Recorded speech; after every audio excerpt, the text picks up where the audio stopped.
جی شروع کرتے ہیں۔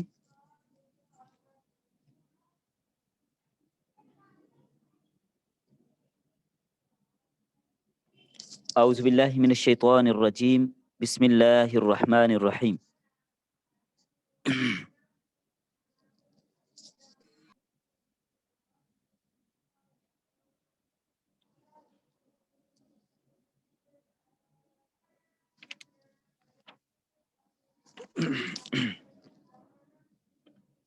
والذین کفروا اعمالهم، اور وہ لوگ جنہوں نے کفر کیا ان کے اعمال کسراب بقیعۃ، ان کے اعمال ایسے ہیں سراب جیسے چمکنے والی ریت ہوتی ہے، بقیعۃ کسی صحرا میں، کسی بیابان جنگل میں، کہتے ہیں جمع قاعن ای فی فلات وہو شعاع یرا فیہا نصف النہار، یعنی اس طرح کی ایک روشنی شعاع چمک ہوتی ہے اس ریت پر جو کسی کھلے میدان میں ہو، جس پر جب سورج پڑتا ہے تو وہ بالکل ایسے چمکتی ہے جیسے کہ پانی ہوتا ہے نصف نہار کے وقت، فی شدت الحر، گرمی کی شدت میں، یشبہ اس کو تشبیہ دی گئی ہے الماء پانی کے ساتھ، الجاری جو بہنے والا ہے، یحسبہ ای یظنہ الظمآن، پیاسا آدمی گمان کرتا ہے، ظمآن سے مراد عطشان پیاسا، ماء ان پانی، حتیٰ یہاں تک اذا جاءہ جب وہ اس کے پاس آتا ہے، لم یجدہ شیئا وہاں کچھ بھی نہیں پاتا، مما حسبہ جس طرح اس نے گمان کیا تھا کہ پانی ہے لیکن جب آتا ہے تو کچھ بھی نہیں پاتا، یہی حال کافر کا ہے، کذالک الکافر اسی طرح کافر کا حال ہوگا، یحسب ان عملہ کصدقۃ جیسے کہ اس کے اعمال کہ اس نے صدقہ کیا تو اس کو فائدہ دے گا، تنفعہ اس کو نفع ملے گا، حتی اذا ماتا یہاں تک کہ جب مرتا ہے، وقدم علی ربہ اور اپنے رب کے سامنے جانا ہے، لم یجد عملہ ای لم ینفعہ وہاں پر اپنے کوئی عمل نہیں پائے گا، یعنی اس کو وہاں پر کچھ فائدہ نہیں ملے گا۔ بالکل ایسے ہی ہے یہ، جس طرح ایک آدمی جو کہ پیاسا ہے، پیاس کی حالت میں، پیاس کی شدت میں وہ کسی جگہ کے بارے میں یہ سمجھتا ہے کہ یہاں پر پانی ہے، لیکن جب جاتے ہیں تو کچھ بھی نہیں ہوتا، پانی نہیں ہوتا، حالانکہ اس نے سمجھا کہ پانی ہے لیکن وہاں پر پانی شانی کچھ بھی نہیں ہوتا، یہی حالت کافر کی ہوتی ہے۔ کفار کی عموماً یہ سمجھیں کہ 3 اقسام ہیں، ایک وہ جو اللہ تعالیٰ کے وجود کے ہی قائل نہیں ہے، قیامت کے، حشر نشر کے، کسی چیز کے قائل نہیں ہے،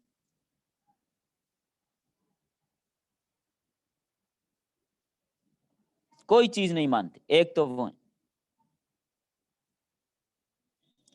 اور ایک کافر وہ ہیں جو اللہ تعالیٰ کے وجود کے بھی قائل ہیں،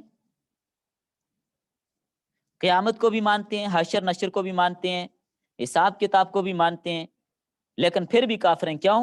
نبی صلی اللہ علیہ وسلم پر ایمان نہیں لائے، جیسے عیسائی ہیں، یہودی ہیں، قیامت کو بھی مانتے ہیں، جنت جہنم بھی مانتے ہیں، اللہ کو بھی مانتے ہیں، لیکن نبی صلی اللہ علیہ وسلم کو نہیں مانتے تو کافر ہوئے۔ جب سے نبی صلی اللہ علیہ وسلم نے نبوت کا اعلان کیا باقی سارے ادیان ختم۔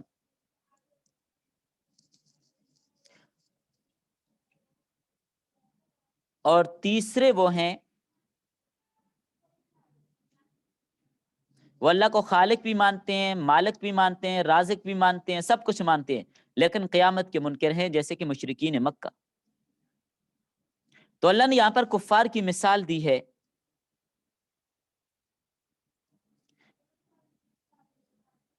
یہ ان کافروں کی ہے جو قیامت اور حشر نشر کو مانتے ہیں، یاد رکھیے گا، اور آگے دوسری مثال ان کافروں کی جو قیامت کے قائل نہیں ہیں، تو وہ کافر جو قیامت کے قائل ہیں وہ اچھے کام بھی کرتے ہیں، کیا عیسائی اچھے کام نہیں کرتے؟ سڑکیں بنواتے ہیں، پل بناتے ہیں، بڑے بڑے اسپتال بنا کے دے رہے ہیں، بڑے بڑے رفائی کام کرتے ہیں، سارا کچھ کرتے ہیں، تو اسی لیے کرتے ہیں نا کہ ہمیں فائدہ ہو، رفائی کام بہت زیادہ کرتے ہیں عیسائی، غیر مسلم تنظیمیں اور مختلف NGOs ہیں، بہت سارے اچھے کام کرتے ہیں۔ تو ایسے کافروں کی مثال ایسے ہے جیسے بڑے وسیع میدان کے اندر ریت ہو، دوپہر کا وقت ہو، اس ریت کے اوپر سورج کی شعائیں پڑ رہی ہوں، اور ایک آدمی سفر میں ہے اور اس کو سخت پیاس لگی ہوئی ہے، دور سے اس نے دیکھا، اس کو شبہ ہوا یہ کیا ہے؟ پانی ہے، اس کو پیاس لگی ہوئی ہے، پانی کی تلاش میں پھر رہے، اس ریت کو دور سے دیکھ کر پانی سمجھ رہے، بھاگ کر پہنچتے وہاں پر پانی کچھ بھی نہیں ہوتا، پیاس کی شدت ہے، جان جانے کے قریب ہے، تو جب وہاں پہنچا پانی ہوتا نہیں. تو یہ ایسے شخص کی مثال ہے جو کفر کی حالت میں اچھے اعمال کرے اور امید رکھے کہ مجھے اس پر اجر ملے گا، لیکن جب قیامت میں آئے گا کہ مجھے اجر ملے، وہاں پر کچھ بھی نہیں ہوگا دھوکے کے سوا. جیسے پیاسا چمکتی ہوئی ریت کو پانی سمجھ رہا تھا، حالانکہ وہ پانی نہیں تھا، اسی طرح کافر کو اچھے اعمال آخرت میں کام نہیں آئیں گے، کیونکہ ایمان نہیں ہے، اس کا ایمان نہیں ہے. تو اصل چیز ایمان ہے، ایمان کے بغیر نیک اعمال کا آخرت میں کوئی فائدہ بھی نہیں ہوگا. آخرت میں جو فائدہ موقوف ہے وہ نیک اعمال پہ، ایمان پہ ہے.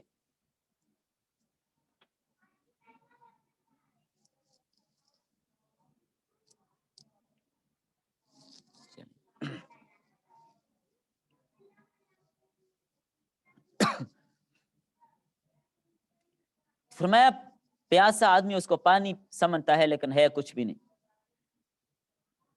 جب اس کے پاس پہنچتا ہے وہ پانی نہیں ہوتا، کوئی چیز وہاں پر نہیں پاتا. وَوَجَدَ اللَّهِ عِنْدَهُ عِنْدَ عَمَلِهِ فَوَفَّاهُ حِسَابَهُ. تو اب اس کے اعمال اپنی جگہ یہ سمجھتا ہے کہ اللہ تعالیٰ مجھے اس پر اجر دیں گے، ثواب دیں گے، پورا حساب دیں گے، لیکن ملے گا اس کو کچھ بھی نہیں. اِنَّهُ جَازَاهُ عَلَيْهِ فِي الدُّنْيَا، کیونکہ اس کو اس کے اعمال کا فائدہ دنیا میں مل گیا. کافر کو نیک اعمال کا فائدہ دنیا میں مل جاتا ہے، اللہ اس کو اور نعمتیں دے دیتے ہیں، آخرت میں نہیں ملے گا. اللہ ظلم کسی کے ساتھ نہیں کرتا، اللہ انصاف پر ہے اور سراسر انصاف کرتا ہے، کسی کے ساتھ ذرہ برابر بھی اللہ ظلم نہیں کرتا. اور نہیں سکتا کہ کوئی آدمی دنیا میں اچھے کام کرے، غریبوں کی مدد کرے، یتیموں بیواؤں کی مدد کرے، لوگوں کے ساتھ تعاون کرے، اللہ اس کو بدلہ نہیں دیں گے، اللہ ضرور دیتے ہیں. تو کفار کے پاس اتنی نعمتیں، دولتیں، یہ کار کوٹھیاں، یہ عہدے کیوں ہیں؟ اس لیے کہ دنیا میں لوگوں کی خدمت کرتے ہیں، اس لیے اللہ نے ان کو دنیا میں دے دیا، آخرت میں نہیں ملے گا. ان کا ایسا ان کا اجر دنیا میں مل گیا، آخرت میں کوئی ایسا نہیں. واللہ سریع الحساب، اللہ تعالیٰ بہت جلد حساب لینے والا ہے، یعنی اللہ تعالیٰ بہت جلد جزا دینے والا ہے. او یا الذین کفروا، ان کافروں کی مثال، اعمالہم السیئہ، جو برے اعمال کرتے ہیں، کظلمات فی بحر لجی، بہت ہی گہرا تاریک سمندر ہو، یغشاہ موج من فوقہ، اوپر نیچے سے تے بتے اس پر موجوں پر موجیں ہوں، موج من فوقہ ای موج ثانی، نیچے بھی موج اوپر بھی موج، اندھیرا ہی اندھیرا. صحاب ای غیم حاضی، اوپر بادل، ظلمات بعضها فوق بعض، اندھیروں پہ اندھیرے، رات کی تاریکی بھی، ایک موج دوسری موج، پانی کا اندھیرا، بادل کا اندھیرا، اندھیرے ہی اندھیرے.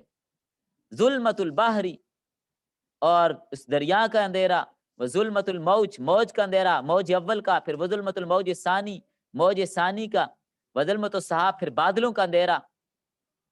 اس حالت میں اتنے اندھیرے اور تاریکی میں ہے، اذا اخرج الناظر، اگر وہ نکالے، اذا اخرج، جب نکالے یدہ، اپنا ہاتھ، وہ ناظر یعنی دیکھنے کے لیے کہ میں اپنے ہاتھ کو دیکھوں، اتنے اندھیروں میں ہے، اپنا ہاتھ اپنے سامنے کرتا ہے کہ مجھے اپنا ہاتھ نظر آ جائے. فی ہذہ الظلمات، ان اندھیروں میں، ان تاریکیوں میں، تو لم یکد یراہا، قریب نہیں ہے کہ وہ اپنے ہاتھ کو دیکھ سکے. اے لم یقرب من رؤیتہا، قریب نہیں کہ وہ اپنے ہاتھ کو دیکھ سکے، کیونکہ اندھیرا ہی اندھیرا ہے. وَمَن لَّمْ يَجْعَلِ اللَّهُ لَهُ نُورًا فَمَا لَهُ مِن نُور، جس کے لیے اللہ نے نور نہیں بنایا اس کے لیے کوئی نور نہیں ہے. یعنی اے من لم یہدہ اللہ لم یہتد، جس کو اللہ نے ہدایت نہیں دی وہ ہدایت نہیں پا سکتا. تو جس طرح کافر اتنے اندھیروں میں ہے، اپنے ہاتھ کو بھی نہیں دے سکتا، تو جو آدمی اس دنیا کے اندر گناہ کرتا ہے، ظلم، فسق، فجور، معاشی کے اس نے بازار گرم کیے ہوئے، اور وہ یہ سمجھے کہ میں روشنی میں چلا جاؤں یا مجھے کوئی فائدہ، اس کو کوئی فائدہ نہیں ہوگا. یہ مثال جو یہاں پر دی ہے، سمجھیں بات کو، یعنی اندھیرے ہی اندھیرے ہیں. بحر اوقیانوس ہے یا کوئی بھی ایسا سمندر ہے جہاں پر بڑا گہرا اندھیرا ہے، پانی کی موجیں ہیں، اور اس کے اوپر اور پانی ہے، پھر بادل ایسے کہ اندھیروں کے نیچے بیٹھا ہوا ہے، اس آدمی کو تو اپنا ہاتھ بھی نظر نہیں آئے گا. تو جو کافر اللہ کے وجود کے منکر ہیں، قیامت کے قائل ہی نہیں ہیں، وہ ایسے اندھیروں میں ہیں کہ ان کو کوئی چیز نظر ہی نہیں آتی. یہ اللہ تعالیٰ کے انکار اور اللہ تعالیٰ کے ساتھ شرک کرنے کی موجوں کے نیچے دبے ہوئے، ان کو کچھ بھی نظر نہیں آتا، کچھ بھی نظر نہیں آتا، اندھیروں پر اندھیرے ہیں، کیا نظر آئے گا ان کو؟ فرمایا جس کے لیے اللہ نے نور نہیں بنایا اس کے لیے کوئی نور نہیں. کیا مطلب؟ اللہ تعالیٰ نور اس کے لیے بناتا ہے جو نور کا طالب ہوتا ہے، جو نور کا طالب ہی نہیں اس کو اللہ تعالیٰ نور عطا بھی نہیں کرتے. بعض لوگوں کو اللہ تعالیٰ شروع سے لے کر آخر تک ہدایت نصیب کر دیتے ہیں تو ان کے متعلق کیا کہیں گے؟ بات سمجھیں، یہ تقدیر کا مسئلہ ہے. ایسے لوگوں کے متعلق اللہ تعالیٰ جانتے تھے کہ اللہ تعالیٰ کے علم میں تھا کہ ایمان قبول نہیں کریں گے، اس لیے ان کو ہدایت نصیب نہیں ہوتی. کیونکہ اللہ تعالیٰ ہر ایک کے متعلق جانتے ہیں کون اپنی مرضی اختیار کرتے ہیں اور اپنی مرضی کے ساتھ ایمان قبول کرتے ہیں اور نیک اعمال کرتے ہیں، اور کون اللہ تعالیٰ کی نافرمانی کرتے. لہذا اس نے اپنے ظلم کے جس آدمی نے اپنے اوپر خود ظلم کیا، اپنے اوپر خود ظلم کیا، اس لیے کہ اللہ نے تو اختیار دیا فمن شاء فلیؤمن ومن شاء فلیکفر نولہ ما تولی ان اللہ لا یغیر ما بقوم حتی یغیروا ما بانفسہم. جب تک کوئی اپنی حالت خود بدلنے کی کوشش نہ کرے اللہ بھی نہیں بدلتے. جدھر پھریں گے اللہ ادھر ہی پھیر دیں گے. اور اللہ نے دونوں راستے بتا دیے، یہ کفر کا راستہ، یہ ایمان کا راستہ، جس پہ چاہیں اختیار کر لیں.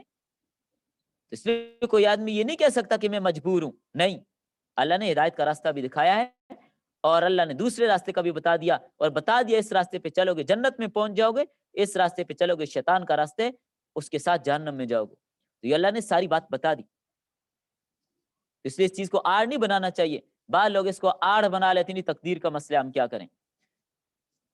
الم تر ان اللہ یسبح له من فی السماوات والارض.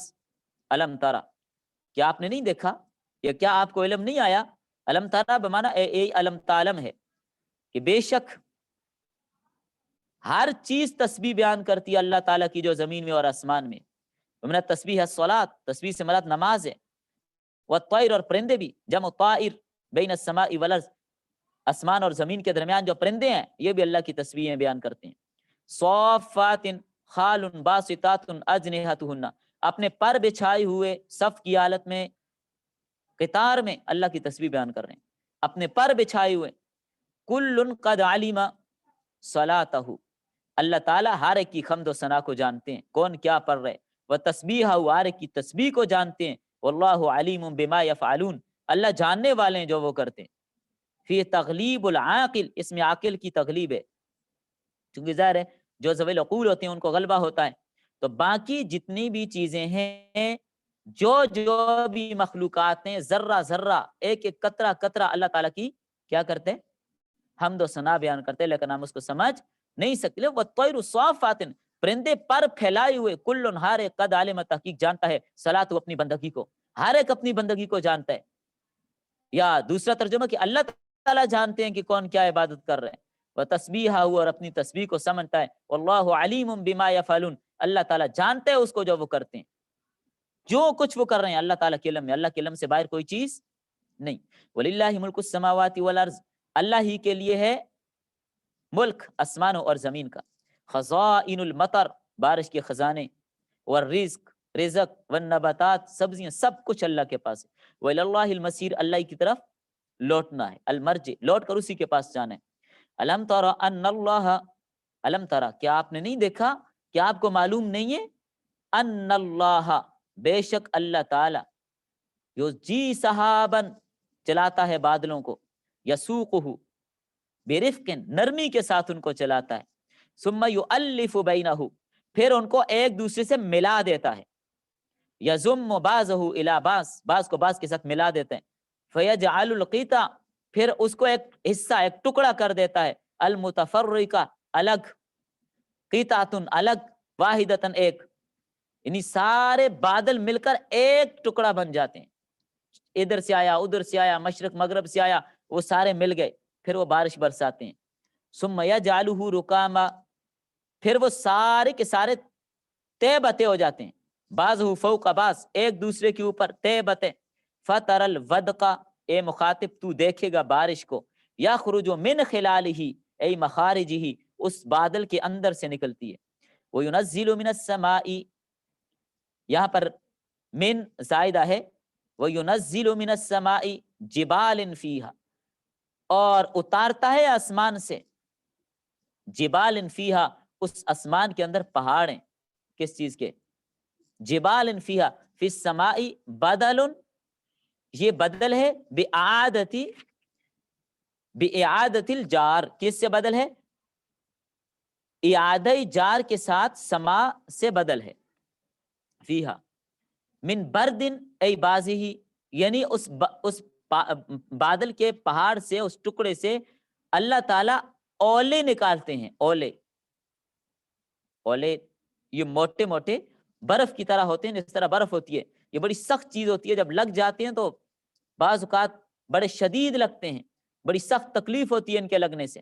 تو اس کی طرف اشارہ فرمایا، کیا آپ نے نہیں دیکھا کہ بے شک اللہ تعالیٰ چلاتا ہے بادلوں کو، ثم یؤلف بینہ، پھر ان کو جوڑتا ہے، ثم یجعلہ رکاما، پھر بناتا ہے ان کو تے بتے، فتر الودق، پھر آپ دیکھیں گے بارش کو، دیکھتے ہیں بارش کو، یخرج من خلالہ، جو نکلتی ہے اس کے اندر سے، درمیان سے، وینزل من السماء، اور نازل کرتے آسمان سے، من جبال فیہا، اس میں جو پہاڑ ہیں، من بردن، اولوں کے، ان اولوں سے اللہ پھر ان پہاڑوں سے اولے برساتے.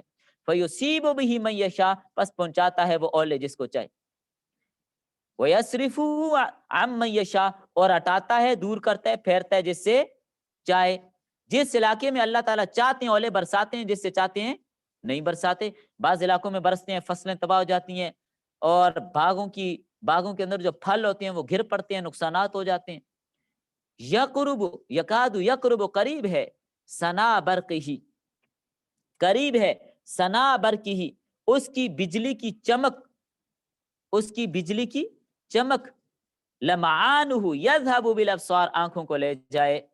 بجلی کی جو چمک ہے، اس کی جو شعاع ہے، وہ آنکھوں کو لے جائے، آنکھوں کی روشنی کو لے جائے. النادرۃ لہ ان یحفظھا،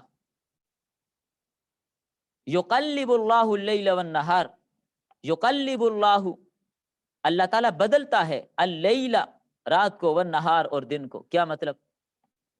اللہ تعالیٰ رات اور دن کو بدلتا ہے. اے یأتی بکل منہما بدلا آخر، یہ دونوں جو ہیں اپنے وقت پر آتی ہیں اور ایک دوسرے سے یہ بدل ہے. مطلب یہ کبھی رات چھوٹی ہو جاتی ہے، دن بڑا ہو جاتا ہے، اور کبھی دن چھوٹا اور رات بڑی ہو جاتی ہے، تو رات کیسا دن میں داخل ہوتا ہے، دن کیسا رات میں داخل ہو جاتا ہے. ان فی ذالک، بے شک اس میں، کس میں؟ تقلیب، اس بدلنے میں، لعبرتن، عبرت ہے، دلالتن، دلالت ہے، دلائل ہیں، للابصار، دیکھنے والوں کے لیے، لاصحاب البصائر، جن کو اللہ نے نظر عطا کی ہے، علی قدرت اللہ تعالی، اللہ تعالیٰ کی جو قدرت ہے، اللہ تعالیٰ کا جو نظام ہے، اللہ تعالیٰ نے ان کو اپنی قدرت سے نظر اور بصیرت دی ہے، وہ دیکھنے والے، ان کے لیے عبرت ہے، وہ اس سے سبق حاصل کرتے ہیں. واللہ، اور اللہ تعالیٰ، خلق کل دابت ای حیوان من ماء، واللہ خلق، اور اللہ تعالیٰ نے پیدا کیا ہے، کل دابت، ہر طرح کے جانوروں کو. کس چیز سے پیدا کیا؟ من ماء، پانی سے، ای نطفت، نطفہ سے. فمنہم من یمشی علی بطنہ، ان جانوروں میں بعض ہیں جو پیٹ پر چلتے ہیں، کل حیات والحوام، حیات یعنی سانپ، بچھو وغیرہ. ومنہم من یمشی علی رجلین، بعض ان میں سے 2 پاؤں پہ چلتے ہیں، کل انسان والطیر، جیسے انسان، پرندے. ومنہم من یمشی علی 4، اور بعض ہیں جو 4 پاؤں پہ چلتے ہیں، کل بہائم والانعام، یہ درندے اور چوپائے وغیرہ 4 پائے ہوتے ہیں. بکریوں کے دیکھ لیں، اونٹوں کے دیکھ لیں، گاؤں کے دیکھ لیں. تو یہ اللہ تعالیٰ قادر ہے، کسی کو کس طرح بنایا، کسی کو کس طرح. یخلق اللہ ما یشاء، وہ پیدا کرتے ہیں جیسے چاہے. ان اللہ علی کل شیء قدیر، بے شک اللہ ہر چیز پر قادر ہے. بعض جانور ایسے بھی ہوتے ہیں، محققین حیوانات نے یہ بات غالباً حیات الحیوان میں علامہ دمیری نے بھی لکھا ہے کہ ایک جانور ہے، اس کے 1000 پاؤں ہیں، 1000 پاؤں، 500 ایک طرف، 500 دوسری طرف. تو اللہ تعالیٰ قادر ہے، اس کے لیے کوئی مشکل نہیں ہے. یہ ایک اور جانور ہے، یہ تو آپ میں سے ہر ایک نے دیکھا ہوگا، یہ 44 پاؤں ہوتے ہیں اس کے، ہر ایک نے دیکھا ہوگا آپ میں سے. ہر جگہ پر گرمیوں کے دنوں میں یہ نکلتے ہیں، کن کھجورا جس کو کہتے ہیں. 44 پاؤں ہوتے ہیں اس کے، 22 ایک طرف، 22 دوسری طرف، پوری ٹرین ہے یہ. تو وہ قادر ہے، اس کے لیے کوئی مشکل نہیں ہے. لقد انزلنا آیات مبینات، ای بینات ہی القرآن، ہی القرآن، اس سے مراد کیا ہے؟ قرآن کریم ہے.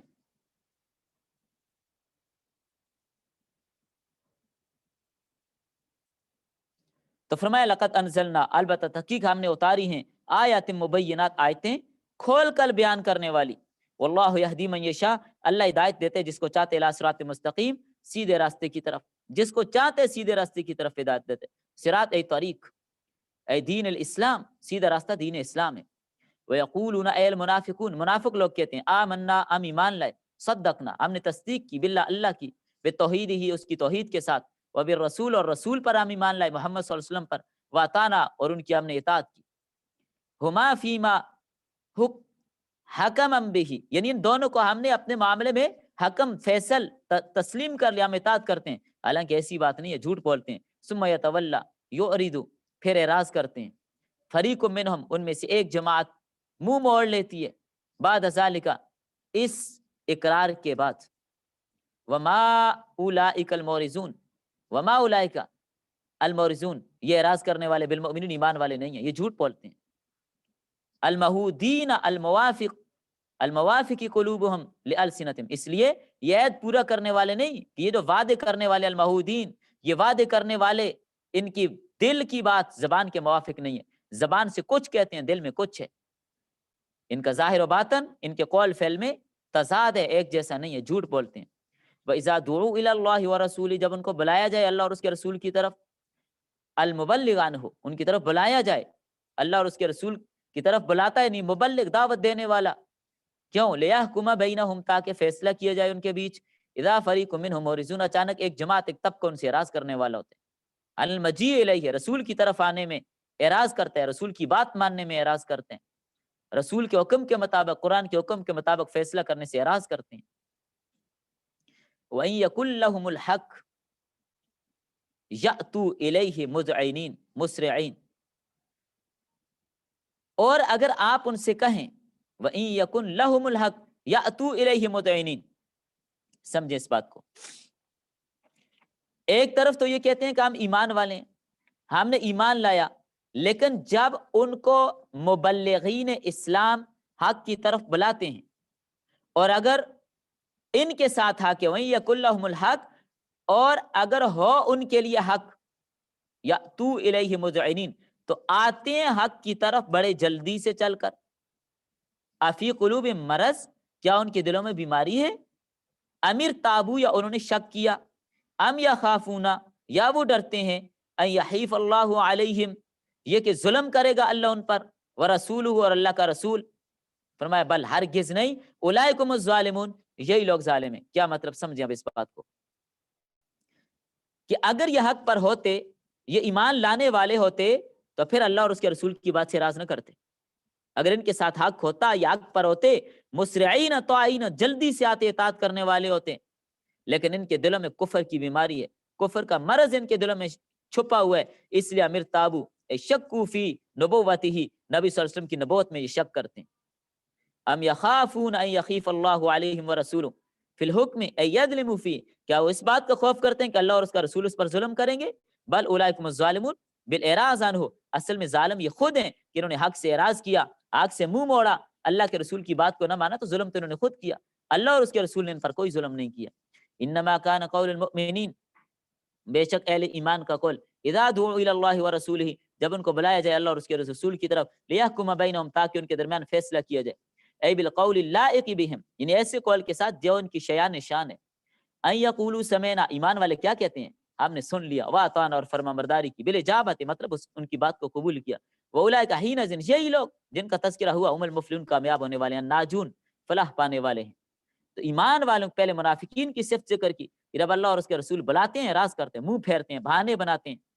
اور اہل ایمان جب ان کو بلایا جاتا ہے، فوراً کہتے ہیں ان یقولوا سمعنا واطعنا، کہ ہم نے بات مان لی اور ہم نے اطاعت بھی کر لی. یہ اہل ایمان کا شیوا، کہ وہ اللہ اور اس کے رسول کی بات سے اعراض نہیں کرتے، اللہ اور اس کے رسول کی بات کو مانتے ہیں. لیکن کفار کو جب بلایا جاتا ہے اللہ اور اس کے رسول کی طرف، تو اس سے منہ موڑتے ہیں. یہ جو آیت آپ نے پڑھی ہے منافقین کے حوالے سے، کہ جب ان کو اللہ اور اس کے رسول کی طرف بلایا جاتا ہے تو یہ منہ موڑتے ہیں اور اعراض کرتے ہیں. اس کا شان نزول بعض مفسرین نے یہ لکھا ہے،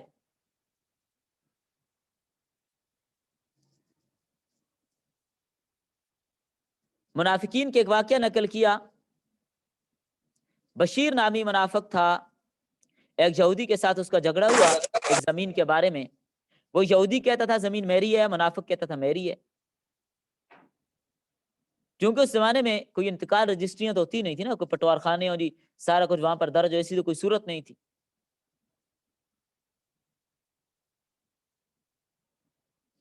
تو بہرحال یہودی اپنے دعوے میں سچا تھا, زمین اس کی تھی. منافق ناجائز قبضہ کرنے کی کوشش کرتا تھا. ایک ہی محلے میں رہتے تھے. یہودی نے کہا چلو لڑنا چھوڑو, تمہارے پیغمبر کے پاس جا کر فیصلہ کرواتے ہیں جس کا تم نے کلمہ پڑھے. تو منافق تھے, صرف ظاہری طور پہ کلمہ پڑھتا تھا, اندر سے کیا تھا؟ منافق, اندر سے بات ماننے والا نہیں تھا. اس منافق نے یہودی سے کہا نہیں, تم نے چونکہ ہمارے نبی کا کلمہ نہیں پڑھا لہٰذا ان کے پاس نہیں جاتے, آپ کے جو مولوی کعب بن اشرف ہیں ان کے پاس چلتے ہیں. تو یہ یہودیوں کا بڑا راشی مولوی تھا. اس کو جو اشارہ کر دیتا نا کہ میرے حق میں فیصلہ کر دینا, اتنے پیسے دوں گا, یہ اس کے حق میں فیصلہ کر دیتا. تو یہ منافق سمجھتا تھا کہ جب کعب بن اشرف کے پاس جائیں گے تو میں کعب بن اشرف اگرچہ اس یہودی کا ہے, یہودی ہے وہ, لیکن میں پیسے پکڑا دوں گا اس کو, فیصلہ اپنے حق میں کروا لوں گا. اور یہودی کو بھی پتا تھا کہ کعب بن اشرف جو ہمارا مولوی ہے وہ گڑبڑ کرتا ہے فیصلوں میں, اور نبی صلی اللہ علیہ وسلم کسی کے فیصلے میں گڑبڑ نہیں کرتے, حق کا فیصلہ کرتے ہیں. یہودی نے کہا نہیں, نبی کے پاس جائیں گے, تمہارا نبی ہے, تم نے ان کا کلمہ پڑھے, کعب بن اشرف کے پاس نہیں جائیں گے. جب محلے کے لوگوں کو پتہ چلا, محلے والوں نے مجبور کیا کہ بدبخت آدمی اللہ کے نبی کے پاس کیوں نہیں جاتا فیصلہ کروانے, یہودی کے پاس جاتے تو. تو بہرحال جب مجبور ہوا تو دونوں آئے نبی صلی اللہ علیہ وسلم کے پاس. نبی صلی اللہ علیہ وسلم نے دونوں کی گفتگو سنی, دلائل سنے. تو دلائل سے ثابت ہوا کہ زمین کس کی ہے؟ یہودی کی ہے. یہودی کے حق میں آپ نے فیصلہ کر دیا, زمین یہودی کو دے دی. منافق کو بڑی تکلیف ہوئی کہ میں جھوٹا بھی ثابت ہوا اور زمین بھی ہاتھ سے نکل گئی. بہرحال قسمت کا لکھا تو غالب آتا ہے, اس کو تسلی نہ ہوئی. اس کا خیال تھا کہ حضرت عمر رضی اللہ عنہ چونکہ یہودیوں کے حق میں بڑے کیا ہیں, سخت ہیں, لیکن یہ خود کون سا مسلمان تھا, یہ تو منافق تھا. باہر نکلے فیصلہ کر کے, تو یہودی سے کہنے لگا کہ چلو حضرت عمر سے بھی فیصلہ کروا لیتے ہیں. چونکہ نبی صلی اللہ علیہ وسلم نے کچھ صحابہ اکرام کو فیصلے کی اجازت دی ہوئی تھی کہ چھوٹے موٹے مقدمات آپ فیصلہ, جیسے حضرت عمر ہیں, حضرت عبداللہ بن مسعود ہیں, حضرت ابو دردہ تھے, حضرت معاذ بن جبل تھے, یہ حضرات فیصلے کر لیتے تھے. تو یہودی نے کہا چلو ٹھیک ہے, عمر سے بھی فیصلہ کروا لیتے ہیں. کیونکہ منافق سمجھتا تھا کہ عمر یہودیوں کے حق میں بڑے سخت ہیں اور میں تو کلمہ پڑھنے والا ہوں, تو میری رعایت رکھیں گے اور فیصلہ میرے حق میں کریں گے. لیکن یہودی سمجھدار تھا, اس کو پتا تھا جب بڑی عدالت فیصلہ کرے تو چھوٹی عدالت کی کوئی حیثیت نہیں ہوتی. تو بہرحال جب حضرت عمر کے پاس آئے, حضرت عمر رضی اللہ عنہ نے مقدمہ سنا. حضرت عمر نے کہا ٹھیک ہے, مجھے فیصلہ کرنے کا اختیار تو نبی صلی اللہ علیہ وسلم نے دیا ہوا ہے, لیکن بات یہ کہ یہ مسئلہ اب دو مذہبوں کا ہے نا, دو قوموں کا مسئلہ ہے, ایک یہودی ہے ایک مسلمان ہے. اگر کوئی کمی بیشی ہو گئی دو قوموں کے ساتھ نبھانا بڑا مشکل ہوگا, لہذا تم فیصلہ کرنے کے لیے, اگر تم دونوں مسلمان ہوتے تو میں فیصلہ کر دیتا, لہذا یہ مقدمہ مجھ سے اونچا ہے, تم نبی صلی اللہ علیہ وسلم کے پاس چلے جاؤ, وہاں سے فیصلہ کروا کر. یہودی کہنے لگا وہاں سے تو آئے ہیں, وہاں سے ہم نے فیصلہ کروا لیا ہے. تو حضرت عمر نے پوچھا اچھا نبی صلی اللہ علیہ وسلم نے کیا فیصلہ کیا؟ یہودی نے کہا انہوں نے میرے حق میں فیصلہ کر دیا. بشیر سے پوچھا کیا واقعی نبی صلی اللہ علیہ وسلم کے پاس گئے ہو؟ تو اس منافق نے ہاں گئے ہیں. تو حضرت عمر نے پوچھا انہوں نے کیا فیصلہ کیا؟ انہوں نے کہا اس کے حق میں, یہودی کے حق میں فیصلہ کیا ہے. حضرت عمر نے فرمایا ٹھیک ہے میرے آنے تک ادھر ہی رکو, میں آنے لگا ہوں, میرے آنے تک ٹھہرو. تو حضرت عمر اندر گئے, سب سے تیز تلوار اپنی نکال کے لے کے آئے اور اس منافق کی گردن اتار دی کہ جو نبی صلی اللہ علیہ وسلم کا فیصلہ نہیں مانتا, عمر کے پاس اس کا صرف یہ فیصلہ ہے, اس کے حق میں عمر کی تلوار فیصلہ کرے گی. تو اس قول کے مطابق اس دن کے بعد حضرت عمر کو کون سا لقب ملا؟ کون لکھے گا؟ اس دن کے بعد حضرت عمر کو کیا لقب ملا؟ فاروق. اور بعض روایت میں یہاں تک آتا ہے حضرت جبرائیل اترے اور حضرت عمر کا لقب پیش کیا اور یہ آیت لے کر آئے. یہ آیت لے کر حضرت جبرائیل علیہ الصلوۃ والسلام تشریف لائے. منافقوں کا یہ حال بیان کیا کہ ان کو جب یہ کہا جاتا ہے کہ اللہ اور اس کے رسول کی طرف آؤ, نہیں آتے, اور اہل ایمان کا یہ حال ہے کہ وہ اللہ اور اس کے رسول کی طرف آتے ہیں.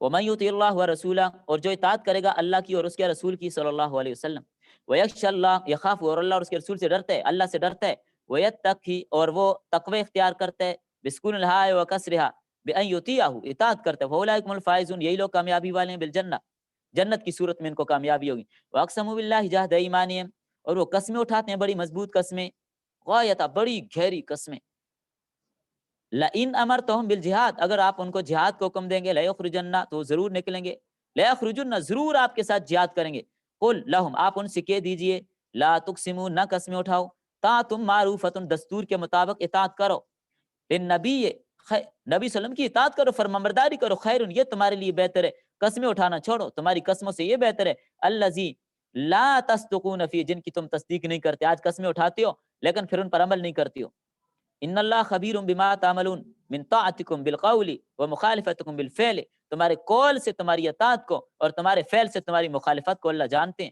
کہ تم کہتے تو ہو کہ ہم اطاعت کرتے ہیں لیکن مانتے تو ہم نہیں ہو۔ یہ حال تھا منافقین کا، منافقین کہتے کچھ تھے، کرتے کچھ تھے، ان کی عادت یہ ایسے تھی۔ تو مومنین کے ذکر کے بعد پھر منافقین کا ذکر کیا کہ زبان چلانے میں بھی بڑے ماہر تھے، بڑی قسمیں اٹھاتے تھے، وعدے کرتے تھے، اور قسمیں اٹھا اٹھا کے آدمی کو قائل کر لیتے تھے، ایسے جھوٹے تھے۔ سن 6 ہجری میں غزوہ بنی مستلق پیش آیا، اس سے نبی صلی اللہ علیہ وسلم واپس آ رہے تھے، راستے میں ایک مہاجر اور ایک انصاری کا جھگڑا ہوا، مہاجر نے انصاری کے سر پر کوئی چیز مار دی جس سے وہ زخمی ہو گیا، تو انصاری نے زور سے نعرہ بلند کیا، یا للانصار، اے انصاریوں میری مدد کو پہنچو، مجھے زخمی کر دیا۔ ادھر مہاجر نے کہا یا للمہاجرون، اس نے بھی نعرہ لگا دیا کہ مجھے انصاریوں سے بچاؤ۔ جب نبی صلی اللہ علیہ وسلم کو علم ہوا، فرمایا ما بال دعوی الجاہلیہ، کیا ہو گیا تم جاہلیت کے دعوے کر رہے ہو، کیا ہو گیا تم جاہلیت کے دعوے کر رہے ہو؟ نبی کریم صلی اللہ علیہ وسلم نے فرمایا چھوڑو ان دعووں کو، یہ بدبودار نعرے ہیں، ان سے بدبو آتی ہے، یہ چیزیں چھوڑ دو۔ تو نبی کریم صلی اللہ علیہ وسلم موقع پر پہنچ گئے، نہیں تو ورنہ سخت یہ منافقین بڑی سخت لڑائی کروا دیتے۔ اسی سفر میں عبداللہ ابن ابی رئیس المنافقین شامل تھا، کچھ اور منافق بھی تھے۔ رات کو ایک خیمے میں اکٹھے ہوئے، وہاں پر بڑی بڑی انہوں نے باتیں کی، نبی کریم صلی اللہ علیہ وسلم کے متعلق ایسی باتیں ظالموں نے کی کہ ہم اپنی زبان پہ نہیں لا سکتے، کوئی سن بھی نہیں سکتا، جس کے بعد سورۃ المنافقون نازل ہوئی تھی، آپ نے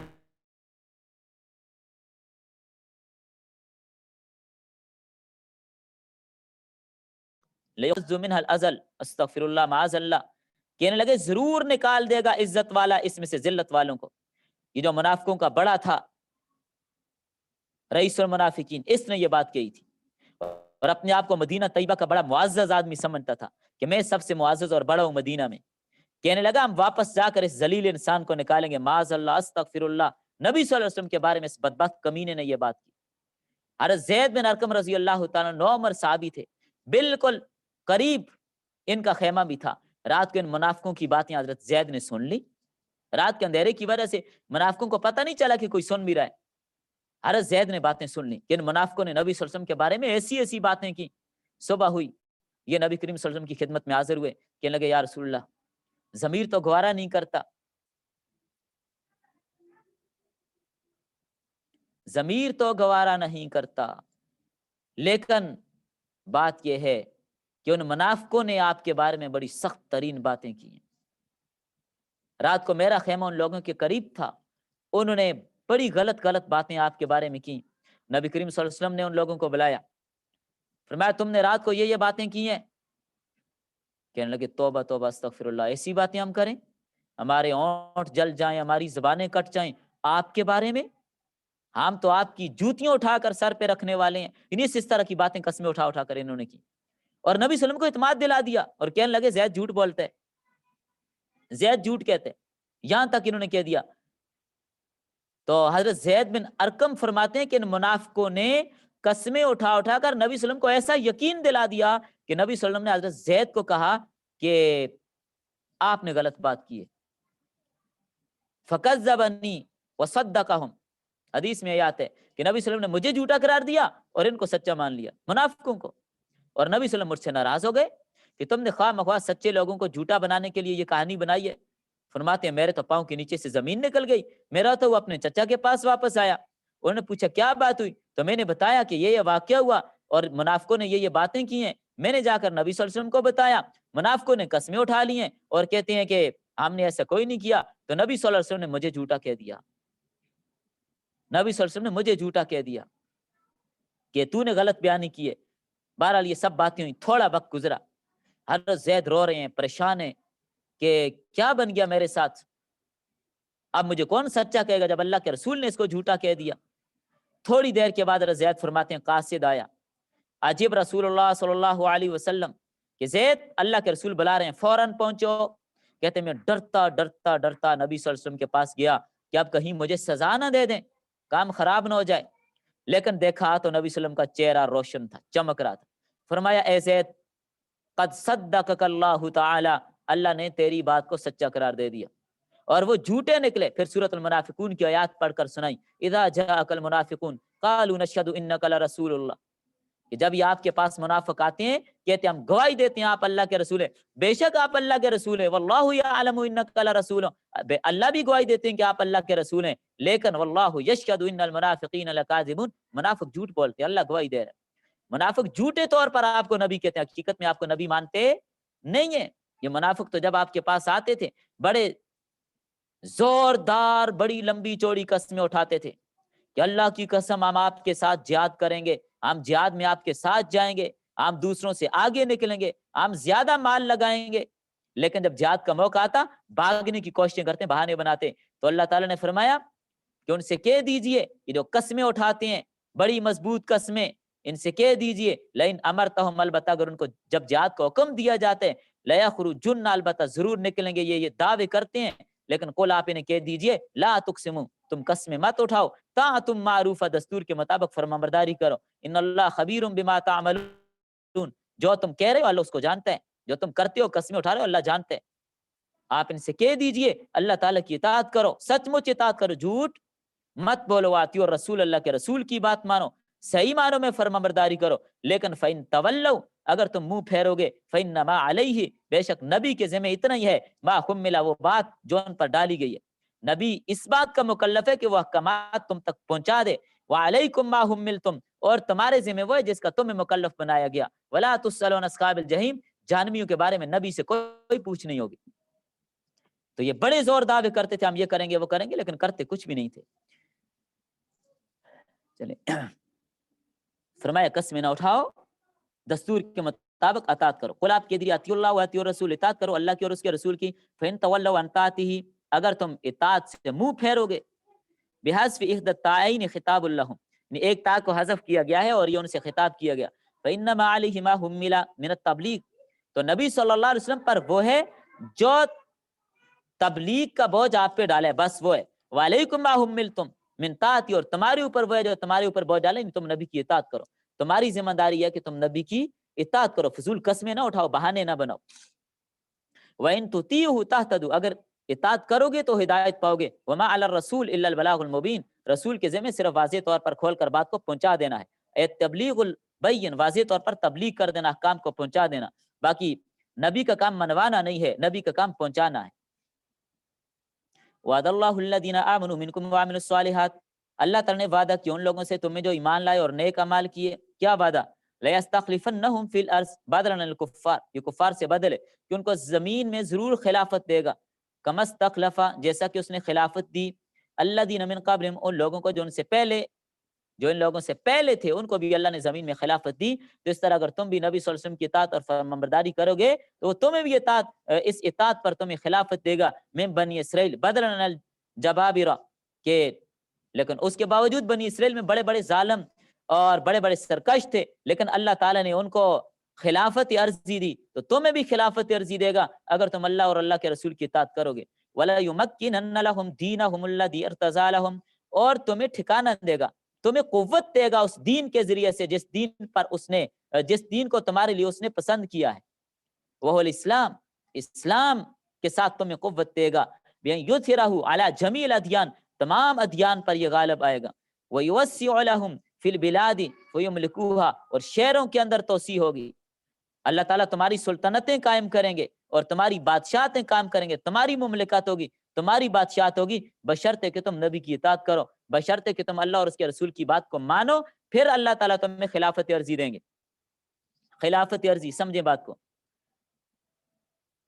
قرآن کریم کے نزول کے وقت مخاطب کون تھے مسلمانوں میں سے؟ صحابہ اکرام، صحابہ اکرام، دوسری امت اس کی مخاطب نہیں ہے، کیونکہ موجود ہی نہیں تھے اس وقت، یہ بات والے تو اس وقت موجود نہیں تھے، نہ تابعین موجود تھے، نہ تبع تابعین موجود تھے، نہ ہم لوگ تھے۔ اللہ کا یہ خطاب کس سے ہے؟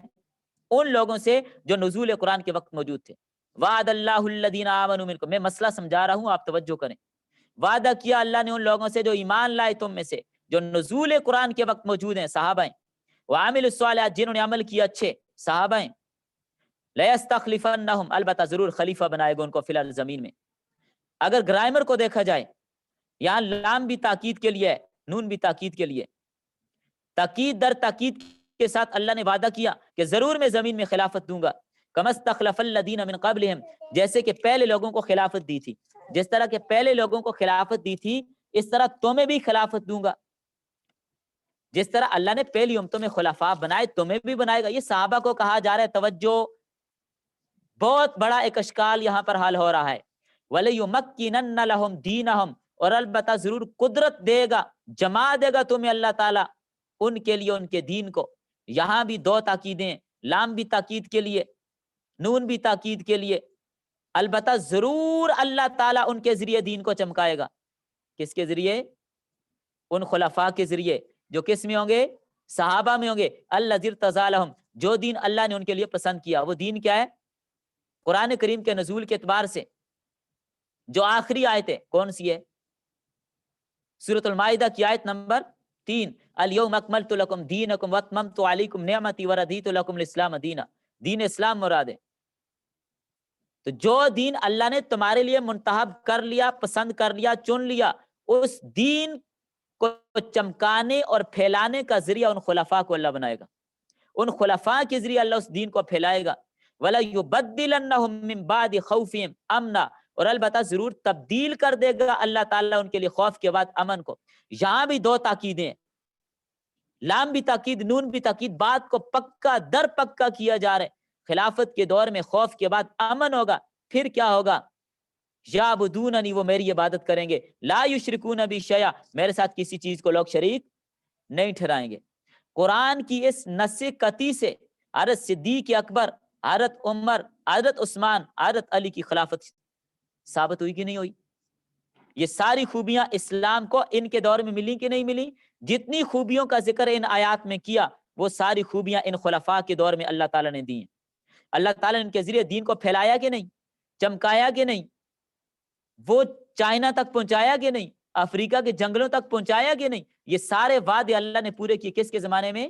صحابہ کے زمانے میں، خصوصاً حضرت عمر اور حضرت عثمان کے زمانے میں، پھر حضرت معاویہ تک کے زمانے میں۔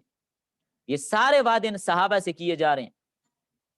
دیکھیں آپ، اللہ تعالیٰ نے یا نبی صلی اللہ علیہ وسلم نے واضح طور پر تو نہیں فرمایا کہ میرے بعد خلیفہ کون ہوگا؟ ابو بکر، واضح طور پر تو نہیں فرمایا، لیکن توجہ، ابو بکر کی خلافت بلا فصل ہے کہ نہیں؟ نبی صلی اللہ علیہ وسلم کے دور میں جب مسجد نبی کی دوبارہ تعمیر ہوئی تو نبی صلی اللہ علیہ وسلم نے سب سے پہلا پتھر لگایا مسجد نبی میں، دوسرا پتھر اللہ کے نبی نے حکم دیا کون لگائے؟ ابو بکر۔ اشارہ تھا میرے بعد حاکم کون ہوگا؟ ابو بکر۔ اشارے اللہ کے نبی نے دیے، واضح طور پہ نہیں کہا، اشارے دیے۔ اشارہ یہ دیا کہ میرے بعد پتھر کون لگائے؟ ابو بکر۔ ابو بکر نے پتھر رکھا، تیسرا پتھر کس کو کہا؟ اللہ کے نبی نے کون لگائے؟ عمر، کہ ابو بکر کے بعد کون ہوگا؟ عمر۔ چوتھا پتھر اللہ کے نبی کے حکم سے لگایا کس نے؟ حضرت عثمان نے۔ تو اشارہ یہ دیا کہ عمر کے بعد کون ہوگا؟ عثمان۔ اس موقع پر صحابہ کی تعداد موجود تھی۔ پھر اللہ کے نبی نے ساتھ اگلا جملہ فرمایا، سنیے، روافظ کے پروپیگنڈے سے بچیں، ہؤلاء ولاۃ الامر من بعدی، جس ترتیب سے انہوں نے پتھر رکھے ہیں اسی ترتیب سے میرے بعد خلفاء ہوں گے۔ یہ صحیح روایت ہے۔ اور ایک دلیل، میں ایک دو باتیں بتا کر بات سمجھا رہا ہوں۔ نبی صلی اللہ علیہ وسلم کی زندگی میں اللہ کے نبی نے اپنے مسلح پہ کس کو کھڑا کیا؟ امامت صغرا کس کو دی؟ صدیق اکبر کو. تو جس کو امامت صغرا دی، امامت کبرا کا اشارہ کر دیا کہ بڑی امامت یعنی امارت بھی اسی کو ملے گی. اللہ کے نبی نے خواب دیکھا. پیغمبر کا خواب وحی ہوتا ہے کہ نہیں ہوتا؟ ہم اگر خواب دیکھیں تو دلیل نہیں، نبی کا خواب کیا ہوتا ہے؟ دلیل ہوتا ہے. فرمایا میں نے دیکھا ایک کنواں ہے، اس میں بہت زیادہ پانی ہے، اس کنویں سے پانی نکال کر میں لوگوں کو پلا رہا ہوں، ڈول نکالتا جا رہا ہوں، لوگوں کو پلا رہا ہوں. میرے بعد وہ ڈول مجھ سے ابو بکر نے لیا، ابو بکر نے ڈول پکڑا، لوگوں کو پانی پلا رہے ہیں. اس کے بعد ڈول عمر نے لیا، عمر نے پکڑا، عمر نے لوگوں کو پانی پلانا شروع کیا. توجہ، دیکھتے ہی دیکھتے جب عمر نے ڈول لیا وہ ڈول بڑا ہو گیا.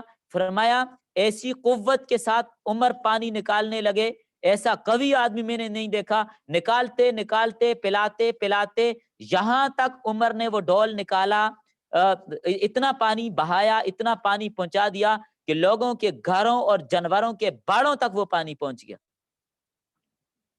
حضرت عمر کے دور میں خلافت کہاں تک پہنچی؟ دور دراز تک پہنچی کہ نہیں پہنچی؟ 22 لاکھ مربع میل کا رقبہ فتح ہوا کہ نہیں ہوا؟ پورا مصر، عراق، شام، ایران، افغانستان، کاشگر، یہ فتح ہوئے کہ نہیں ہوئے؟ یہ سارا علاقہ عمر کے زمانے میں فتح ہوا. تو یہ پانی پہنچ گیا. اللہ کے نبی کے بعد ابو بکر نے پہنچایا، ابو بکر کے بعد عمر نے پہنچایا، اور پھر تیسرے نمبر پر اس ڈول کو لیا کس نے؟ حضرت عثمان نے. اور پھر اس پر ایک اور واقعہ بھی آتا ہے. نبی کریم صلی اللہ علیہ وسلم نے فرمایا میں نے خواب دیکھا، آسمان کی طرف سے ایک ترازو اترا، ایک پلڑے میں مجھے بٹھایا، دوسرے پلڑے میں دوسرے لوگوں کو بٹھایا. میرا پلڑا کیا ہوا؟ بھاری ہو گیا. پھر میری جگہ پر ابو بکر کو بٹھایا تو ان کا وزن بھی بھاری ہو گیا. پھر ابو بکر کے بعد کس کو بٹھایا؟ عمر کو بٹھایا، ان کا وزن بھی بھاری ہو گیا. پھر عمر کی جگہ عثمان کو بٹھایا گیا. جب عثمان کو بٹھایا ترازو کی رسی ٹوٹ گئی. جب عثمان کو بٹھایا، یہ اشارہ ہے اس بات کی طرف کہ میرے بعد ابو بکر کی باری، ابو بکر کے بعد عمر کی باری، عمر کے بعد کس کی باری؟ عثمان کی باری. لیکن جب عثمان کو بٹھایا تو رسی ٹوٹ گئی. یہ اشارہ تھا عثمان رضی اللہ تعالیٰ عنہ کی شہادت کی طرف. اور جب حضرت عثمان شہید ہوئے فتنوں کا دور شروع ہوا.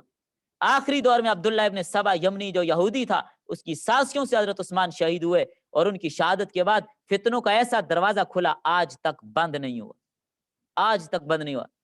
شمال ترمذی میں ایک روایت آتی ہے، اس کی تشریح میں محدثین نے ایک بات لکھی ہے جو نبی صلی اللہ علیہ وسلم کی انگوٹھی کے بارے میں ہے کہ آپ صلی اللہ علیہ وسلم کے پاس جو انگوٹھی تھی وہ نبی صلی اللہ علیہ وسلم کے بعد ابو بکر رضی اللہ عنہ کے پاس آئی، پھر حضرت عمر کے پاس آئی، پھر حضرت عثمان کے پاس آئی. وہ انگوٹھی حضرت عثمان رضی اللہ عنہ سے گم ہو گئی تھی. بڑا تلاش کیا، بڑا ڈھونڈا، کنویں کے اندر گری، پانی سارا نکال کے بھی تلاش کیا، وہ انگوٹھی دوبارہ نہیں ملی. جب سے وہ انگوٹھی گم ہوئی فتنوں کا دروازہ کھل گیا. آج تک بند نہیں ہوا، آج تک بند نہیں ہوا. بہرحال دلائل تو موجود ہیں کہ حضرت ابو بکر اور حضرت عمر کی خلافت پر. تو یہ خلافت جس کو قرآن نے بتایا ہے. حضرت ابو بکر کے دور میں کتنے فتنے اٹھے، لیکن ابو بکر نے ان کا مقابلہ کیا. مختلف معاذ تھے، مسلمہ کذاب، اسود انسی، طلیقہ بن خویلد، اور اس طرح سجاہ نامی عورت کا دعویٰ، اور کچھ لوگ زکات دینے سے انکار کر کے مرتد ہوئے، اور موتا کے محاذ پر جنگ ہو رہی تھی. اتنے محاذوں پر حضرت ابو بکر صدیق نے بڑی ہمت اور جرات اور دیدہ دلیری کے ساتھ مقابلہ کیا. تو یہ ہے خلافت کہ اگر تم یہ ساری باتیں مانو گے، میں تمہیں خلفاء بناؤں گا اور تمہاری اس خلافت کے ذریعے سے دین اور اسلام کو چمکاؤں گا. دنیا نے دیکھا دین اور اسلام کو چمکایا ان خلفاء نے، لیکن آج جو ان پر پروپیگنڈا کرتا ہے وہ اپنی آخرت خراب کرتا ہے. اللہ تعالیٰ ان کو ہدایت نصیب فرمائے. فرمایا من کفر بعد ذالک، ان انعامات کے بعد بھی جو کفر کرے گا فاولئک هم الفاسقون، وہ فاسق ہیں. واول من کفر به، اور سب سے پہلے جس نے اس کا انکار کیا، کفر کیا، قتلت عثمان رضی اللہ تعالی عنہ، حضرت عثمان رضی اللہ عنہ کو قتل کر کے ہوا. فصاروا یقتتلون بعد ان كانوا اخوانا. تو بہرحال یہ جو لڑائی اور جھگڑا یہ فساد کی بنیاد ہوتی ہے. جب سے حضرت عثمان رضی اللہ عنہ کو انہوں نے شہید کیا، اس کے بعد فتنوں پر فتنے اٹھے اور ایسے فتنے اٹھے کہ پھر یہ ختم نہیں ہوئے. تو جب سے ان قاتلین نے حضرت عثمان رضی اللہ عنہ کو شہید کیا، باوجود یہ کہ آپس میں بائی بائی تھے، لیکن اس کے باوجود انہوں نے قتل و قتال کیا، حضرت عثمان کو شہید کیا. فصاروا یقتلون بعضا کانوا اخوانا، باوجود بھائی ہونے کے حضرت عثمان کو شہید کر گئے. واقیموا الصلاۃ واتوا الزکات، قائم کرو نماز اور زکات ادا کرو. اطیعوا الرسول لعلکم ترحمون، رسول کی اطاعت کرو تاکہ تم پر رحم کیا جائے. اے رجاء الرحمت، تاکہ رحمت کی امید رکھی جا سکے. لا تقصبن بالفوقانیۃ والتحتانیہ، یقصبن تقصبن دونوں طرح سے. والفاعل الرسول، اس کا فاعل رسول کریم صلی اللہ علیہ وسلم ہے. لا تقصبن الذین کفروا، ہرگز گمان نہ کریں وہ لوگ جو کافر ہیں. معجزین لنا فی الارض، کہ وہ ہمیں زمین میں عاجز کر دیں گے، نہیں، ہرگز نہیں ہو سکتا. بأن یفوتونا، کیا ہمیں ختم کر دیں گے، ہو نہیں سکتا. ومأواہم مرجعہم النار، ان ظالموں کافروں کا ٹھکانہ جہنم ہے. ولبئس المصیر، المرجع ہی، یہ لوٹ کر جانے کی بہت ہی بری جگہ ہے. یا ایھا الذین آمنوا، ایمان والو، لیستأذنکم الذین ملکت ایمانکم، چاہیے کہ اجازت طلب کریں تم سے وہ لوگ جن کے تمہارے دائیں ہاتھ مالک ہیں. من العبید والاماء، تمہاری باندیوں اور تمہارے غلام. والذین، اور وہ لوگ لم یبلغوا الحلم منکم، جو تم میں سے ابھی بالغ نہیں ہو، نابالغ بچے لیکن ہیں، نابالغ ہیں لیکن وعرفوا امر النساء، عورتوں کے معاملات کو سمجھتے ہیں. ثلاث مرات، تین مقامات پر. فی ثلاثۃ اوقات، تین اوقات میں. من قبل صلاۃ الفجر، فجر کی نماز سے پہلے. وحین تضعون ثیابکم، اور جس وقت تم کپڑے اتارتے ہو. من الظہیرہ، ظہر کے وقت، اس وقت وقت ظہر. ومن بعد صلاۃ العشاء، عشاء کی نماز کے بعد. ثلاث عورات لکم، یہ تین اوقات تمہارے لیے 70 کے اوقات ہیں. کہتے ہیں اس کا شان نزول یہ ہے، حضرت عمر رضی اللہ تعالیٰ عنہ کے پاس نبی صلی اللہ علیہ وسلم نے ایک دن ایک بچے کو بھیجا کہ جاؤ حضرت عمر کو بلا کے لاؤ. تو یہ بغیر اجازت کے، بغیر دروازہ کھڑکڑا، سیدھا حضرت عمر کے پاس جا کے کھڑا ہوا. اس وقت حضرت عمر دوپہر کا وقت تھا، آرام کر رہے تھے، تیبند باندھا ہوا تھا. تو کچھ 70 ان کا تیبند اٹھا ہوا تھا، تو کچھ گھٹنا یا کچھ 70 کا حصہ ظاہر ہو رہا تھا. تو حضرت عمر کو یہ بات بڑی بری لگی کہ بغیر اجازت کے یہ آ گیا. تو حضرت عمر رضی اللہ تعالیٰ کی چاہت اور خواہش کے مطابق اللہ تعالیٰ نے یہ آیت نازل فرما دی. فرمایا ان تین اوقات میں، چونکہ یہ تین اوقات آرام کے ہوتے ہیں، فجر کا وقت، دوپہر کا وقت، عشاء کے بعد کا وقت، بغیر اجازت کے چھوٹے بچے بھی نہ آئیں جو عورتوں کے معاملات کو سمجھتے ہیں، وہ چھوٹے بچے بھی نہ آئیں، یا غلام جو عام طور پر خدمت کرنے والے ہوتے ہیں، غلام باندھی ہیں، وہ آتے جاتے ہیں ان تین اوقات میں، وہ بھی نہ آئیں. تو یہ بات سمجھائی گئی ہے. لیسا علیکم، اچھا بیچ میں یہ بات رہ گئی. تو فرمائے یہ تین جو اوقات ہیں یہ تمہارے لیے 70 کے اوقات ہیں. چلیں یہ بیچ میں تھوڑی سی تحقیق ہے، یہ آپ کو خود ہی سمجھ آ جائے گی. آگے چلیں، وقت مختصر ہے، یہ صورت ختم کرتے ہیں. لیس علیکم ولا علیہم، نہیں ان پر اور نہ تم پر. ای الممالک، تمہاری غلاموں پر. والصبیان، اور بچیوں پر، بچوں پر جو چھوٹے بچے ہیں. جراحن، کوئی گناہ. پھر دخول علیکم بغیر استئذان، کہ ان اوقات کے علاوہ ہمیں بغیر اجازت داخل ہو جائیں، کوئی عرض نہیں ہے. بعد ان کے بعد، ای بعد الاوقات الثلاث، ان تین اوقات کے بعد. ہم وہ کون سے اوقات ہیں؟ چونکہ وہ طوافون علیکم، تمہارے اوپر آتے جاتے ہیں، خدمت کے لیے. تمہارے غلام، تمہاری باندیاں خدمت کے لیے آتے جاتے ہیں. ان تین اوقات کے علاوہ اجازت کے بغیر بھی آئے جا سکتے ہیں. اس سے ایک مسئلہ معلوم ہوا، گھر کے اندر اگر والدین ہیں، گھر کے اندر اگر بہن بھائی ہیں، شادی شدہ ہیں، وہ اگر اپنے کمرے میں الگ ہیں تو ان کے کمرے میں بغیر اجازت کے جانے کی اجازت نہیں ہے.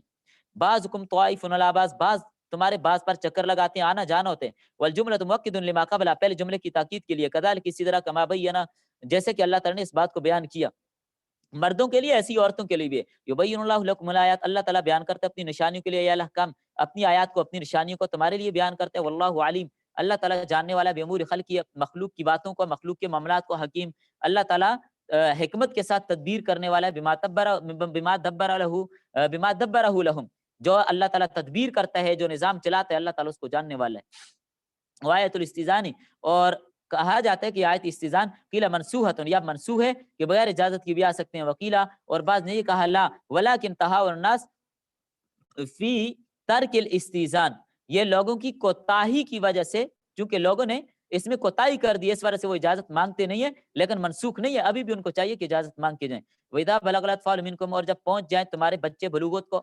ایھا الاحرار، اے آزاد لوگو، جب تمہارے بچے بلوغت کو پہنچ جائیں، الحلم، بالغ ہو جائیں، فلیستأذنوا فی جمیع الاوقات، تمام اوقات میں وہ بھی اجازت طلب کر کے آئیں. جب بچے بالغ ہو جائیں وہ بھی اجازت طلب کر کے آئیں، بچے ہیں یا بچیاں ہیں، وہ بھی اجازت، تمام اوقات میں ہر وقت اجازت طلب کر کے آئیں، بغیر اجازت کے کسی دوسرے کے گھر میں جانے کی اجازت بھی نہیں. اجازت کا طریقہ یہ ہے، 3 بار سلام کر رہے، 1 بار 2 بار 3 بار، یا 3 بار بیل دے دے، اجازت مل جائے چلا جائے، نہیں تو واپس چلا جائے. اور بچہ بالغ کب ہوتا ہے؟ اس میں فقہا کا اختلاف. امام ابو حنیفہ رحمہ اللہ کا قول، لڑکا لڑکی 18 سال میں بالغ ہوتے ہیں. امام ابو یوسف اور امام محمد رحمہ اللہ کے نزدیک لڑکا 16 سال میں اور لڑکی 15 سال میں. لیکن مفتابی ہی قول جس پر فتویٰ دیا گیا ہے، لڑکا اور لڑکی دونوں 15 سال میں. اگر اس سے پہلے کوئی بلوغت کی علامت 9 سال کے بعد ظاہر ہو سکتی ہے، 9 سال سے پہلے نہیں. 9 سال کے بعد لڑکے یا لڑکی میں کوئی بلوغت کی علامت ظاہر ہو جائے، ان کو بالغ تصور کیا جائے گا. لیکن اگر کوئی علامت ظاہر نہ ہو جائے، 15 سال عمر ہو جائے، وہ بالغ ہوں گے، ان پر سارے احکامات نافذ ہوں گے اور وہ مکلف بن جائیں گے. کمستأذن الذین من قبلہم، جیسے کہ اس سے پہلے والے اجازت طلب کرتے ہیں، جیسے باقی بالغ اجازت طلب کرتے ہیں، اب یہ نابالغ جب بالغ ہو گئے ان کو بھی چاہیے اجازت طلب کریں. کذالک یبین اللہ لکم آیاتہ، اس طرح بیان کرتا ہے اللہ تمہارے لیے اپنی آیتوں کو. واللہ علیم حکیم، اللہ تعالیٰ جاننے والا حکمت والا ہے.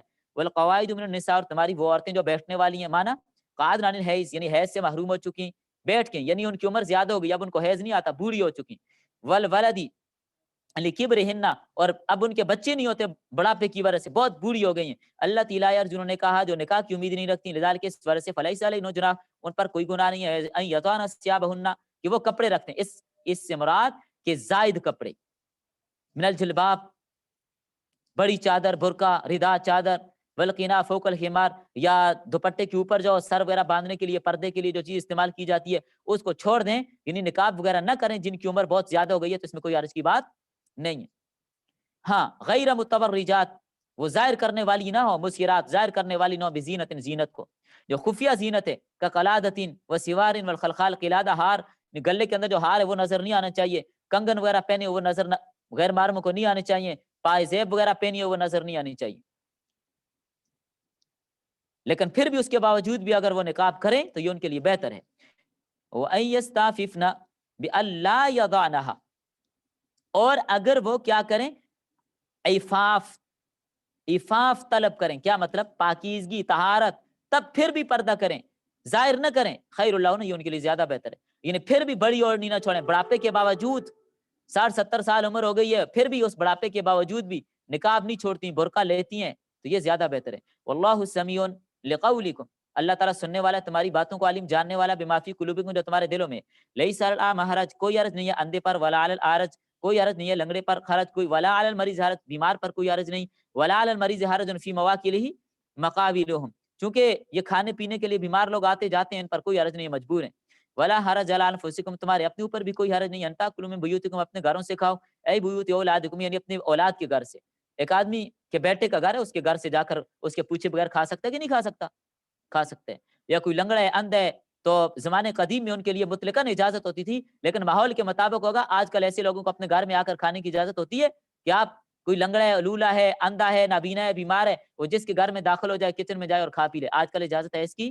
آج کل نہیں ہے. یہ مسائل عرف پر محمول ہوتے ہیں، آج کل کے عرف میں نہیں ہے. آج کل بلا اجازت صریحہ اجازت نہیں ہوگی، کیونکہ ایسے مسائل عرف پر محمول ہوتے ہیں. تو اپنی اولاد کے گھر آپ کھا سکتے ہیں، اس میں کوئی حرج نہیں. او بیوت آبائکم، یا اپنے والد کے گھر، خواتین خصوصاً شادی کے بعد اپنے والد کے گھر چلی گئی ہیں، اپنے والدین کے گھر گئی ہیں، تو ان کو وہاں پر پوچھنے کی ضرورت ہے کہ میں کیا کھاؤں کیا نہ کھاؤں؟ جو چیز رکھی ہوئی ہے کھا سکتی ہیں مطلقاً. او بیوت امہاتکم، یا اپنی ماؤں کے گھروں میں.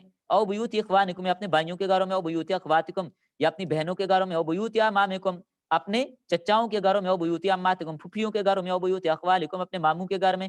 او بیوت خالاتکم، خالاؤں کے گھر میں. او ما ملکت مفاتحہ، یا ان کے گھروں میں جن کی چابیاں آپ کے پاس ہیں، جن کی چابیاں آپ کے پاس ہیں، تو سارا نظام ہی انہوں نے آپ کو دیا ہوا ہے، تو وہاں پر بھی آپ کھا سکتے ہیں. ایک خزنتم لغیرکم، یعنی کسی اور کا گھر ہے لیکن کنجی بردار آپ ہیں، اس کے گھر کا نظام آپ سنبھال رہے ہیں، نگران آپ ہیں، تو وہاں پر کھانے کی جو چیز سالن روٹی بنی آپ کھا سکتے ہیں، اجازت کی ضرورت نہیں. لیکن عام حالت میں اجازت چاہیے. آج کل جو بعض دوست دوسرے دوستوں پر جبر کرتے ہیں کہ جی آپ کامیاب ہو گئے، آپ کو یہ ملا، آپ فلاں جاب پہ لگ گئے، آپ کی شادی ہو گئی، آپ کی منگنی ہو گئی، زبردستی اس پر جبر کر کے کہتے ہیں کہ مجھے فلاں ہوٹل پر کھانا کھلاؤ، اور وہ جبرن اس کو مجبور کر کے کھاتے ہیں، یہ جائز نہیں ہے. دل کی خوشی کے بغیر اجازت نہیں.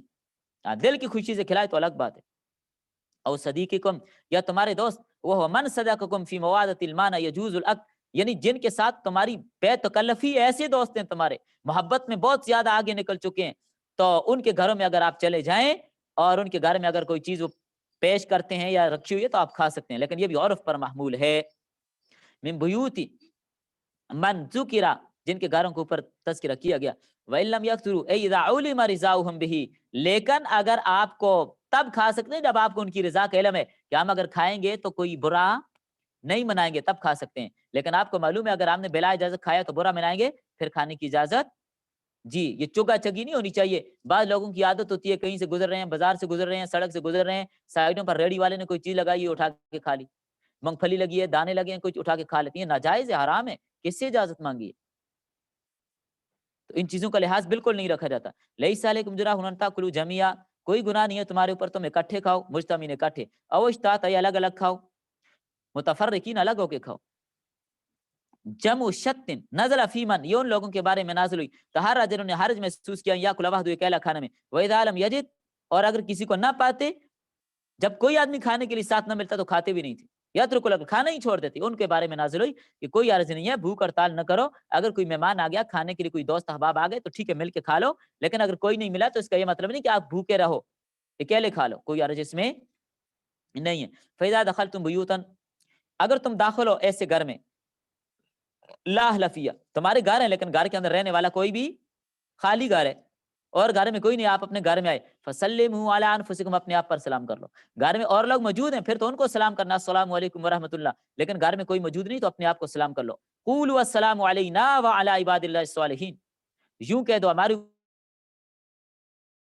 نیک بندوں پر، جو اللہ کے نیک بندے ان پر سلام ہو، کیوں؟ فَإِنَّ الْمَلَائِكَةَ تَرُدُّ عَلَيْكُمْ، فرشتے موجود ہوتے ہیں، فرشتے آپ کو کیا کرتے ہیں؟ ان کا جواب دیتے ہیں، لیکن یاد رکھیں فرشتے وہیں پر ہوتے ہیں جہاں پر گھر میں کتا نہ ہو، وہاں پر گھر کے اندر کوئی نجس آدمی نہ ہو، اگر کوئی ناپاک جنابت کی حالت میں ہے اور اسی حالت میں رہ رہا ہے، فرشتے اس گھر میں نہیں آتے، یا گھروں کے اندر سامنے دیواروں پر تصویریں آویزاں کی ہوئی ہیں، وہاں پر بھی رحمت کے فرشتے نہیں آتے۔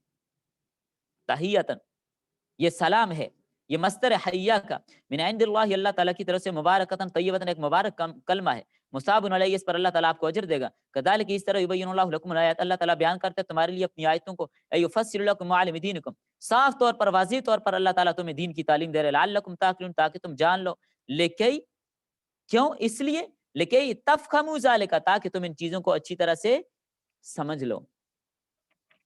تھوڑا سا رہتا ختم کر لیں یا بس کر لیں؟ ٹائم پورا ہو گیا، جلدی جلدی بتائیے گا، جلدی جلدی۔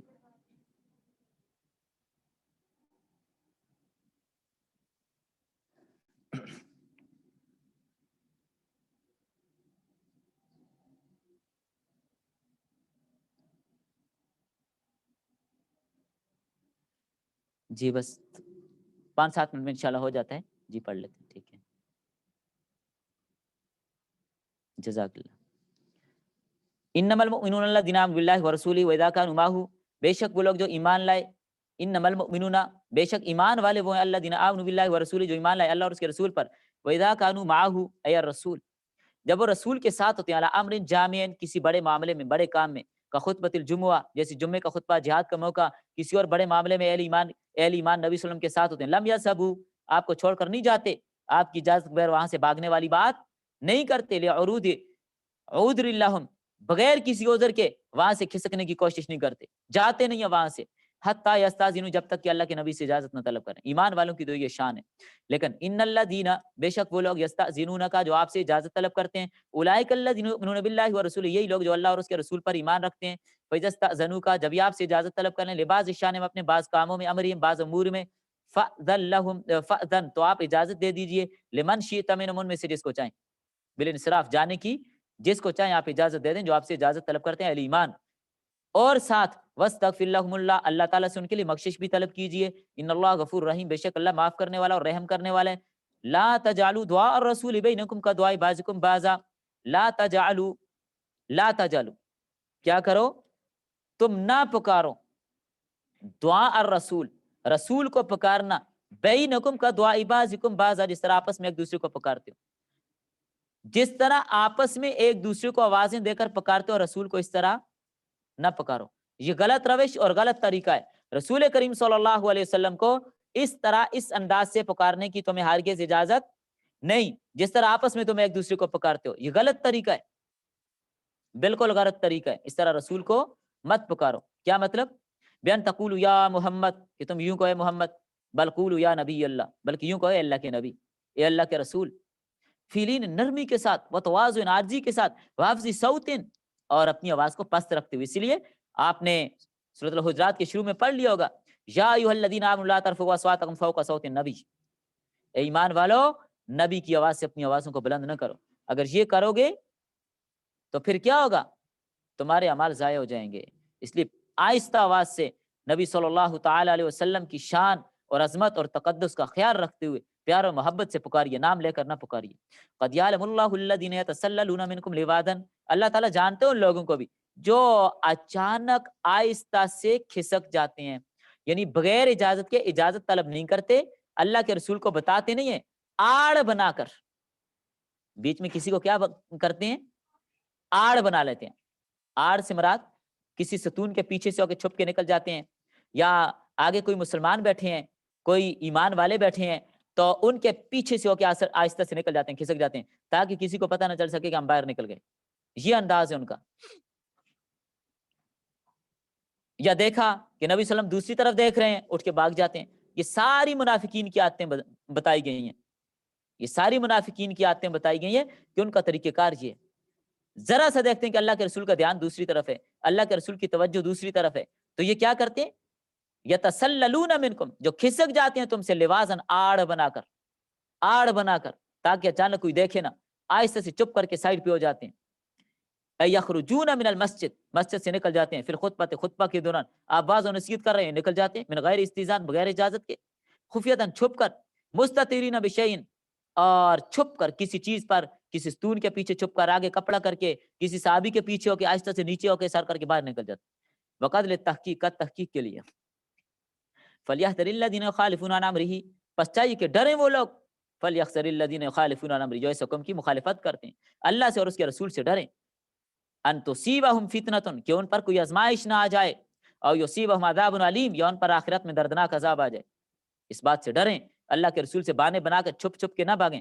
الا, سنیے, ان للہ ما فی السماوات والارض, بے شک اللہ ہی کے لیے جو کچھ آسمانوں اور زمین میں, ملکن و خلقن, پیدائش کے اعتبار سے بھی, اور بادشاہت کے اعتبار سے بھی, اور عبیدن, مملوکیت کے اعتبار سے بھی. قد یعلم ما انتم, جو تم بھی کرتے ہو, جس حالت پر بھی تم ہو, قد یعلم, وہ جانتے ہیں, ما انتم علی, جس حالت پر بھی تم ہو, ایھا المکلفون من الایمان, ایمان پر ہو, والنفاق, یا نفاق پر ہو, اللہ جانتے ہیں. ویعلم, اور وہ جانتا ہے, یوم یرجعون الیہ, جس دن تمہیں اس کی طرف لوٹایا جانا ہے, اس کے سامنے جانا ہے.